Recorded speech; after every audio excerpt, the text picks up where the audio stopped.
Bienvenidos a un nuevo video en el canal. El día de hoy, para la asignatura de Tratados Internacionales, explicaremos cómo es que estos documentos tienen un proceso de aprobación en nuestro país. El video constará de 4 apartados que servirán para explicar y contextualizar todo lo relacionado a los tratados internacionales. Sin más que añadir, comenzaremos. Es importante recordar cuál es la definición de un tratado internacional, ya que de ahí partiremos para explicar los demás conceptos presentes a lo largo de nuestro video.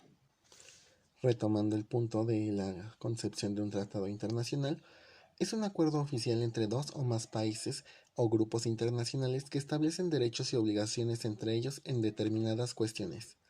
Los representantes autorizados de los estados participantes negocian y firman estos acuerdos que también están sujetos a su ratificación, aceptación o aprobación de acuerdo con sus respectivos procedimientos internos. Pueden abordar una amplia variedad de temas como comercio, derechos humanos, protección ambiental, tecnología, ciencia, entre otros. Pueden ser bilaterales, es decir, entre dos países, o multilaterales, es decir, entre dos o más países.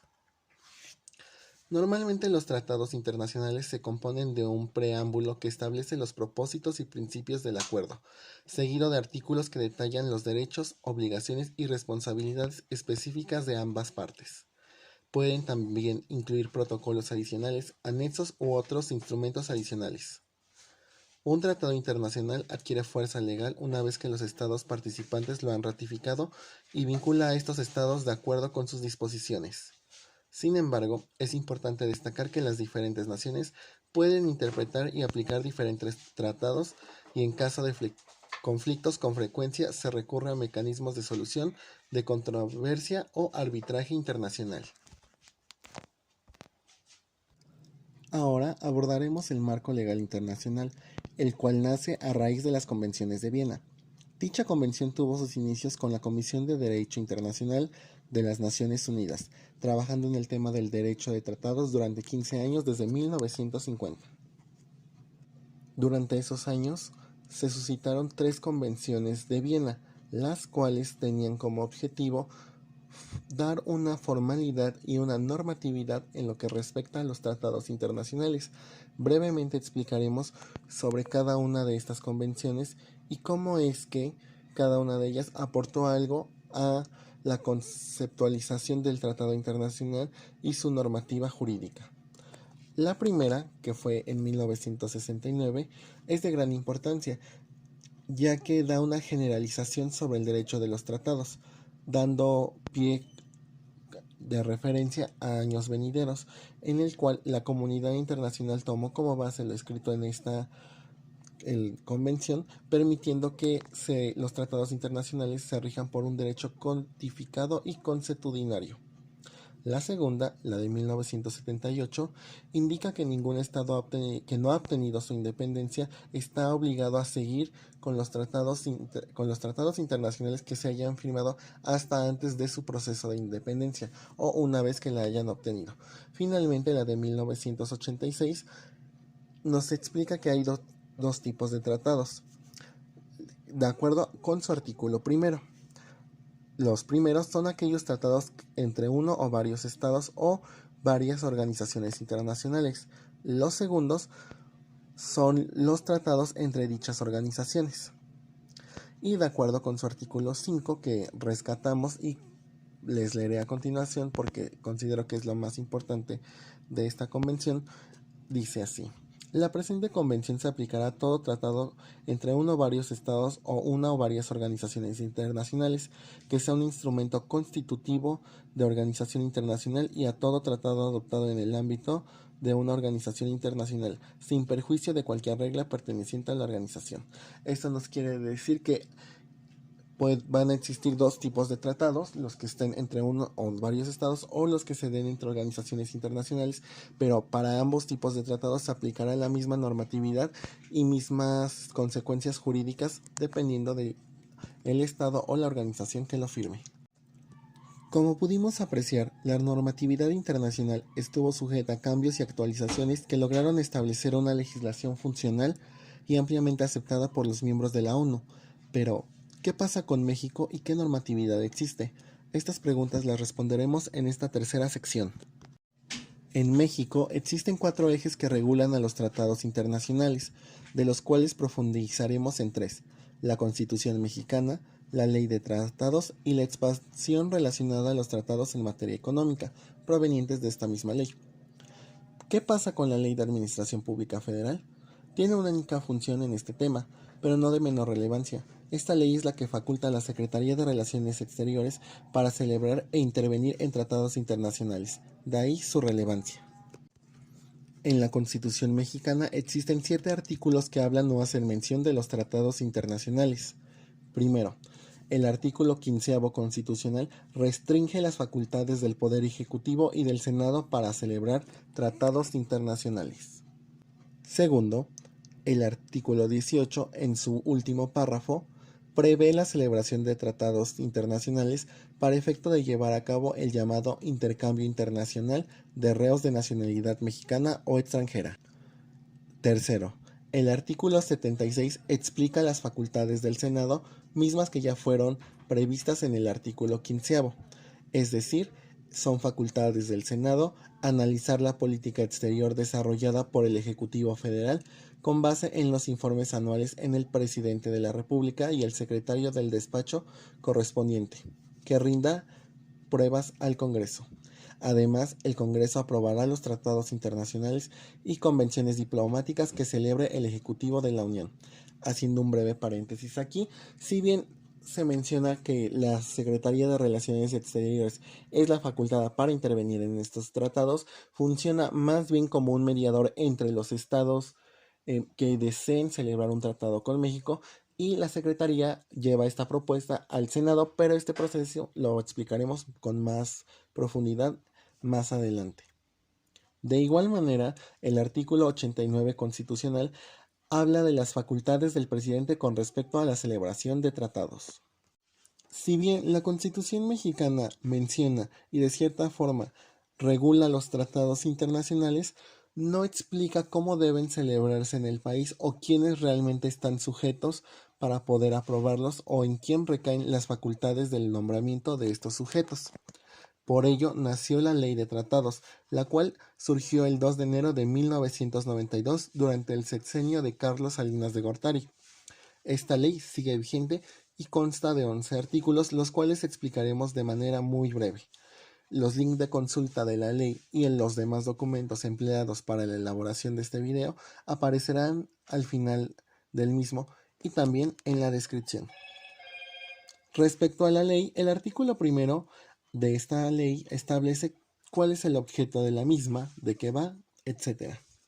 El artículo segundo emplea diversos conceptos utilizados en la ley, los cuales estarán mencionados aquí en nuestro video, pero podrán encontrar una definición más concreta al leer la ley. El artículo tercero establece las facultades del presidente para expedir plenos poderes. El artículo cuarto responde a la pregunta ¿quién o quiénes generan los dictámenes de aprobación de los tratados internacionales? El artículo quinto responde a la pregunta ¿cómo es que el Estado mexicano manifiesta su voluntad de formar parte de un tratado internacional? El artículo sexto establece las facultades que tiene la Secretaría de Relaciones Exteriores para con las demás dependencias gubernamentales. El artículo séptimo es lo contrario, que deben hacer las dependencias gubernamentales respecto a la Secretaría de Relaciones Exteriores en materia de celebración de tratados internacionales. El artículo octavo nos habla sobre las controversias y qué debe hacer el gobierno en caso de que éstas se susciten entre mexicanos y extranjeros. Como podemos apreciar, maneja 3 puntos de suma importancia. El primero dice que se otorga a los mexicanos y extranjeros que sean parte de la misma controversia el mismo trato conforme al principio de reciprocidad internacional. En ese sentido, se asegurará a las partes la garantía de audiencia y el debido ejercicio de sus defensas, y finalmente se garantizará que la composición de los órganos de decisión que aseguren su imparcialidad, es decir, que será un proceso limpio como si se hiciera con otro mexicano con respecto a otro mexicano. Finalmente, el artículo noveno nos habla sobre los supuestos en los que las condiciones que menciona el artículo 8 no se puedan aplicar. El artículo 10 de esta ley nos habla sobre los nombramientos para firmar y ratificar tratados internacionales. Finalmente, el artículo 11 nos habla sobre las resoluciones jurisdiccionales que tengan pie en materia de tratados internacionales. El procedimiento para la celebración de un tratado en México comprende 6 etapas: negociación, redacción, adaptación del texto, primera firma, aprobación interna y consentimiento del Estado para vincularse con otro Estado y la entrada en vigor del mismo. Para el caso de México, las delegaciones para negociar un tratado bilateral se integran generalmente por funcionarios de las dependencias que quieran celebrar el tratado, independientemente de la Secretaría de Relaciones Exteriores. En ocasiones puede que se designe a asesores particulares expertos en la materia. Si el tratado quisiese ser, por ejemplo, de un tema migratorio, de un tema comercial o de un tema educativo, habría personas especializadas designadas por la misma secretaría o el presidente para poder entender el tratado, negociarlo con el otro estado que lo quiera llevar a cabo, etc. Es importante recalcar que para negociar el texto de un tratado no se requieren plenos poderes, ya que basta que se acredite a los negociadores por la vía diplomática, es decir, mediante una nota de Cancillería o de la embajada correspondiente a la Cancillería del país con el que se va a negociar. En México, la jefatura y la integración de una delegación para negociar un tratado generalmente son convenidas entre la Secretaría de Relaciones Exteriores y la dependencia en cuestión. En ese entendido, ahora sí profundizaremos en los pasos que se requieren para que un tratado internacional sea aprobado en nuestro país. Comenzaremos con el primero, la negociación del tratado. Generalmente, las delegaciones también deben acordar la forma en que revestirá el tratado, es decir, si será formal para ambas partes o si solo será formal para una de ellas, o bien si será un tratado en forma simplificada. Esto debe convenirse de acuerdo con lo que disponga la legislación de ambos países. Obviamente, como en cualquier negocio, la parte interesada le ofrece a su futura parte secundaria qué beneficios o qué ventajas podría traer el mencionado tratado para ambas partes. Ahí, como lo mencionamos hace un momento, ambos revisarán si realmente es conveniente y no afecta las legislaciones de sus respectivos países. El segundo paso se refiere a la redacción y a la adaptación del texto. El texto adaptado se tendrá como un texto definitivo y aunque no se desprende ninguna obligación jurídica, tenemos que recalcarlo, los negociadores antes de adoptarlo deben obtener la autorización de las autoridades correspondientes, pues a menos que haya una razón que lo justifique, se consideraría como una falta de seriedad de un país solicitar reabrir las negociaciones para modificar un texto ya adaptado. En este caso, la Secretaría de Relaciones Exteriores es cuando recibe formalmente la propuesta de tratado por parte de algún otro estado. La Secretaría, ¿qué va a hacer con este texto? Lo va a leer, lo va a analizar y lo canalizará con la dependencia a la que competa el tratado propiamente. Una vez que se haya hecho esto, como se menciona, ya se tendrá que es como definitivo y esto pasará al Senado, que como ya vimos es el órgano facultado y que en cierta manera representa a la población mexicana para poder aprobar dicho tratado. Una vez que el Senado lea este borrador, este tratado, se lo va a regresar a la dependencia correspondiente por medio de la Secretaría de Relaciones Exteriores.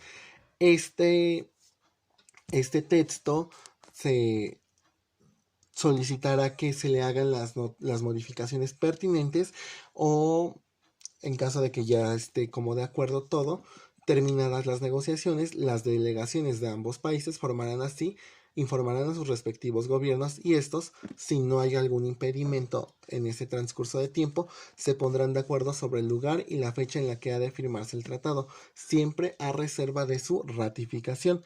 En algunos casos, para esta firma sí es necesario contar con los plenos poderes, los cuales los expide el presidente de la nación. Si bien con los tres pasos mencionados anteriormente se pudiera dar un panorama general de cómo es que se establece un tratado internacional en nuestro país, cabe resaltar que hay diversas actividades internas, las cuales vamos a profundizar en un momento y son de igual importancia para poder comprender este proceso. Sí, es muy sencillo, pero es importante saber qué hacen las otras dependencias respecto a esto. Muy bien.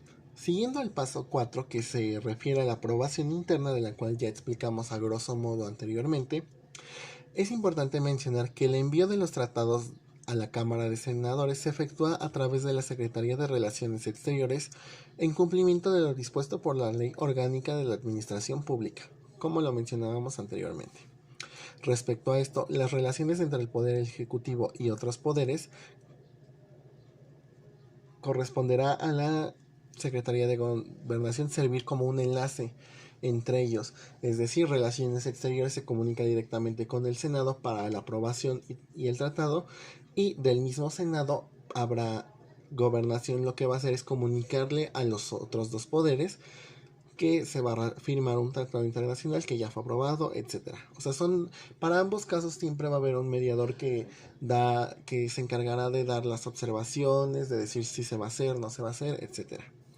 Para este efecto, el secretario de Relaciones Exteriores enviará un oficio al secretario de Gobernación, el cual estará acompañado de 2 copias certificadas del texto en español del tratado y de copias del memorándum de antecedentes, en el cual se le pide que, a fin de dar cumplimiento a lo dispuesto en el artículo primero del artículo 76 de la Constitución, se hará llegar a la Cámara de Senadores una de las copias del tratado, así como una de las copias del memorándum. Si bien esto es más burocracia y formalidad, sí es importante que sepamos que los tratados internacionales en México se toman muy en serio. Personalmente no sabía que este proceso fuera como que tan formal, pero es un gusto saber que nosotros como país tomamos muy en serio las cuestiones internacionales, y que creo que estamos en la mejor disposición de ser partícipe de ellas. Finalmente, en lo que respecta al poder legislativo, en este caso el Senado tendrá como propósito analizar, discutir y aprobar los tratados. Recordemos que el proceso legislativo se rige por la Constitución, la Ley Orgánica, el Reglamento para el Gobierno Interior del Congreso General de los Estados Unidos Mexicanos y por los acuerdos parlamentarios adoptados por la mayoría de los miembros de la Cámara. Repito, ¿por qué el Senado se encarga de hacer esto? Bueno, porque básicamente el Senado es una representación. El Senado es una representación de la población mexicana. Recordemos que nosotros somos quienes los elegimos por medio de votaciones. Y si después de considerar que el tratado es importante para México o se obtendrá algún beneficio de él, el Senado dará su aprobación emitiendo un decreto en el Diario Oficial de la Federación. Si este es afirmativo o exitoso, el tratado se considerará como aprobado, se publicará en el Diario Oficial de la Federación y entrará en vigor al día siguiente de su publicación. Una vez que ya explicamos cómo es la aprobación interna de un tratado, ahora hablaremos sobre el quinto paso, sobre el consentimiento estatal para la vinculación. Esto más que nada se refiere a la disposición de ambas partes para firmar el tratado. El decreto del Poder Ejecutivo que autoriza la publicación en el Diario Oficial de la Federación de este consentimiento va firmado por el Presidente de la República y se refrenda con el Secretario de Gobernación. Una vez publicado en el Diario Oficial de la Federación, el Poder Ejecutivo ya está en condiciones de ratificar el tratado. Para ello se prepara un instrumento de ratificación, el cual va firmado por el presidente y el secretario de Gobernación, en cualquiera que sea la materia del tratado, y también por el secretario de Relaciones Exteriores. Este documento, como su nombre lo indica, es donde se firma y se ratifica el tratado. En el que se establece el cumplimiento a cumplirlo, observarlo y hacer que se cumpla y se observe por la otra parte. Y finalmente la entrada en vigor del tratado que, como ya les mencioné, es al día siguiente de su ratificación. Como vimos anteriormente, es un proceso bastante burocrático, de mucho papeleo, shalala, shalala, pero al final de cuentas es un proceso muy formal en el cual sí se puede destacar que México sí se considera un miembro internacional de gran importancia y toma muy en serio los tratados que está firmando, y pues para ello tiene un proceso bastante largo en el cual analiza si realmente va a convenir la firma de ese tratado en beneficio de su población. Ahora, ¿qué pasa con los tratados de índole económica o por qué son necesarios mencionarlos por aparte? Bueno, esto únicamente y por lo que la misma ley lo establece. El proceso es el mismo, es todos los 6 pasos que vimos anteriormente, pero los tratados de índole económica tienen que manejar 6 puntos fundamentales, los cuales están descritos a continuación, que son contribuir a la mejora de la calidad de vida y nivel de bienestar de la población mexicana, propiciar el aprovechamiento de los recursos del país, promover el acceso de los productos a mercados internacionales, diversificar mercados, integrar la economía mexicana con la internacional y finalmente promover la transparencia en las relaciones comerciales internacionales. Esos son los únicos 6 puntos que se diferencian tanto de los tratados que son comunes, por decirlo de alguna manera, ya que no son necesariamente de materia económica, como les mencionaba, pueden ser educativa, comercial, etc. Finalmente, ya que mencionaba a los tratados que se rigen por el comercio exterior, aquí únicamente se incorporan 2 rubros que son de importancia para poderse firmar aquí en nuestro país, más todo el proceso que ya explicamos anteriormente, y únicamente se requiere que los tratados en cuestiones de comercio exterior fomenten la libre concurrencia y buscar sanas prácticas de competencia, además de prever y promover mecanismos para contrarrestar los efectos de las prácticas desleales del comercio en los países en los que se contrate. Es decir, que se tengan las mismas condiciones para ambas partes.